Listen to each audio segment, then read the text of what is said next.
Hello and welcome to Talking Contact Centers. My name is Colin Taylor. I'm the Chairman and CEO and Chief Chaos Officer for the Taylor Reach Group. And I'm sitting here today with John Cockrell, the President of Taylor Reach. Good afternoon, John. Good afternoon, Colin. We're going to be speaking about quality assurance and specifically how organizations and contact centers measure quality assurance. John, do you want to sort of set the table and provide us some background on what you've seen in your experience? All right.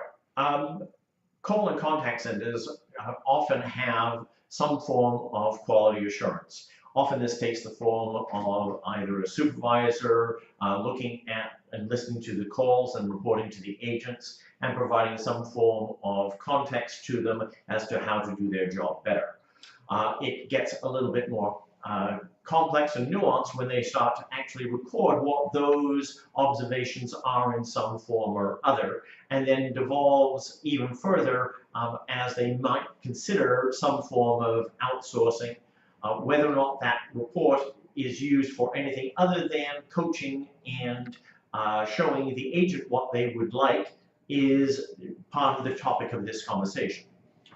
So oftentimes, as you mentioned, we see structures created within the contact center to evaluate the calls. These are most commonly forms which go through the attributes or the elements or even the specific verbatims that they want the agents to be covering off. And when the quality is being evaluated by somebody who is in the program, i.e. the supervisor, who works closely with the staff, who we would reasonably assume is knowledgeable and well educated about the program itself, about the organizational goals and objectives, and about the clients and the clients' perceptions, perspectives, and what the callers are trying to attain out of the process. This can work very well, but as we all know, supervisors tend to have a large litany of things on their plates, and when push comes to shove, quality is one of the things that they tend to try and outsource. And the most common way of outsourcing,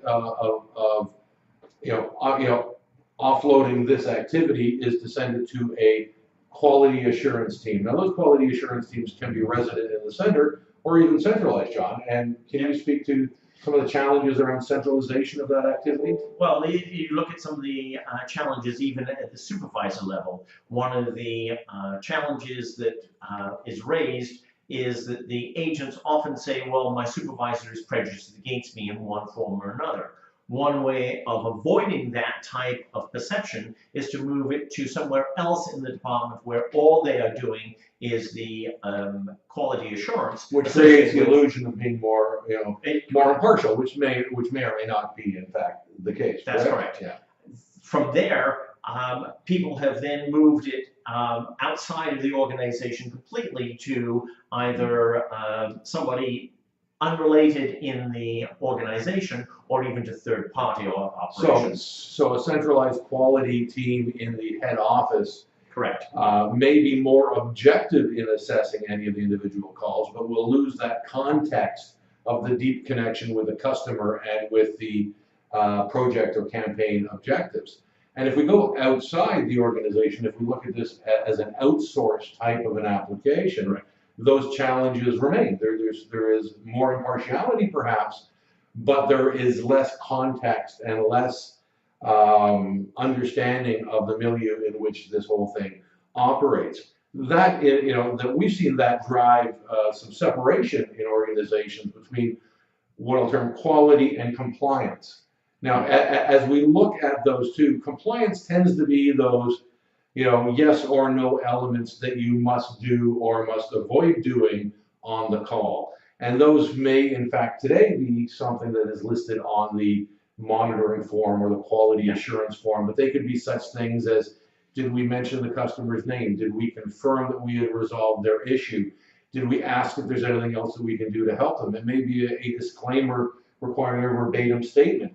These can be assessed by anybody, anywhere, without context of understanding deeply the client objectives, the client perspectives, the organizational goals, etc. These are simply yes and no's. And if we can factor those elements out of the quality process, and we can then look at quality purely from the perspective of how we can better coach the agents, or how we can coach the agents to be better at what they do, we can end up with some very interesting results.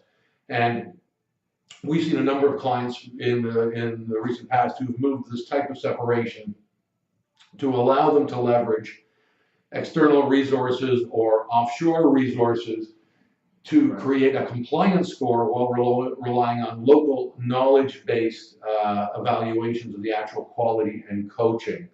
One of the challenges, and we've talked about being able to separate out those compliance issues from the quality issues, is what is the aim of your quality assurance program? Is it to assure the overall quality of the transaction set, or is it simply to be able to improve the general performance of your agents? If it's to improve the general performance of the agents, your reporting is often focused strictly on the agent side of the business. You know, John has done remarkably well this month. He's up a little bit in this area. He's down a little bit in that area. One of the things that you want to be able to look for, at least from an outside observer, is I know that there's going to be change in my agents over time. So if we've got a 100-agent call center, you know, we know that 20% of those agents will rotate over the course of the next year, or Triton will bring in new agents. The general score will not change, but you want those new agents to be able to come up in performance.